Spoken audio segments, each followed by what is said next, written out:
The night hung heavy, cloaked in a shroud of darkness that seemed to swallow every inch of the town. The only glimmer of life was the soft, pulsing glow of the neon Pizza Palace sign.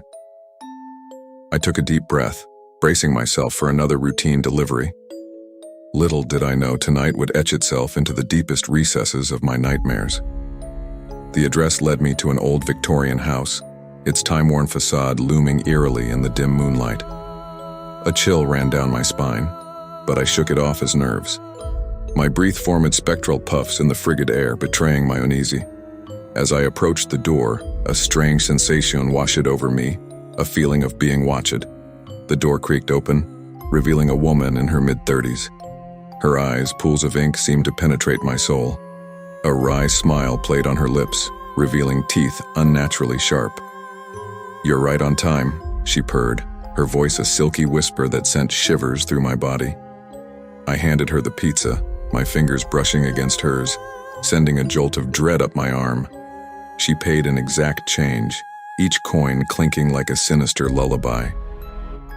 I turned to leave, but something compelled me to glance back.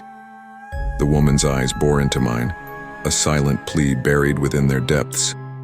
Ignoring the alarm bells ringing in my head, I mumbled a half-hearted farewell and made my escape from that unnerving house. The moment the door clicked shut behind me, a wave of relief washed over me. I hustled back to my car, eager to put this delivery behind me. As I pulled away, a glint in my rearview mirror caught my eye. It was the woman, standing in the doorway, watching me. The hair on my neck stood on end. She raised a hand, beckoning me to return. I slammed my foot on the gas, my heart pounding in rhythm with the engine's roar. The road ahead seemed to stretch on forever, an endless ribbon of darkness. I stole quick glances at the clock, willing the minutes to pass faster. That's when I heard it, a soft, melodic humming that seemed to emanate from the back seat. My breath hitched, my eyes darting to the rearview mirror. There, in the dim glow of the passing streetlights, I saw a pale figure, shrouded in shadows. The humming grew louder, and a chill spread through the car, suffocating me. I blinked, convinced it was a trick of my exhausted mind. But when I looked again, the figure was gone.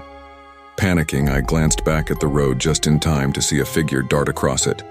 I slammed on the brakes, heart pounding, barely avoiding a collision.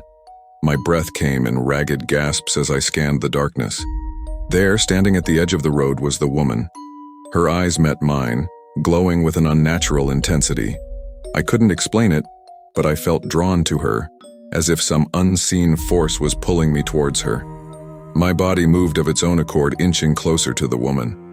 It was only when I was mere feet away that I snapped back to reality, my instincts screaming at me to flee. I tore my gaze from hers and sped away, tires screeching in protest. My mind raced, trying to make sense of the horrors I had witnessed. It was then that I noticed the time. It was well past midnight. The town that had once seemed familiar now felt like a twisted, malevolent maze.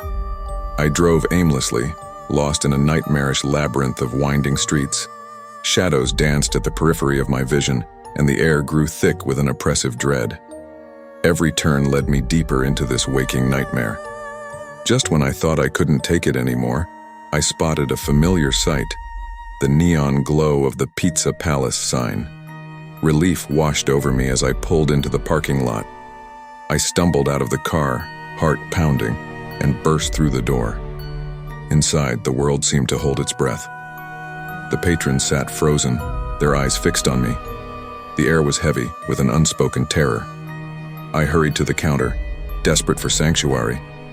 The cashier's face paled as he looked at me, his eyes wide with disbelief. You're back?" I nodded, my voice trembling. "Please, I need help. Something's out there." He glanced around, fear etched across his features. "You don't understand. This place, it's been abandoned for years." My blood ran cold as his words settled in. I turned, looking out at the empty, decaying booths and cobweb-covered tables. The Pizza Palace was nothing more than a dilapidated shell, a relic of a forgotten past. As the realization sank in, I felt a presence behind me. I turned slowly, my heart pounding in my chest.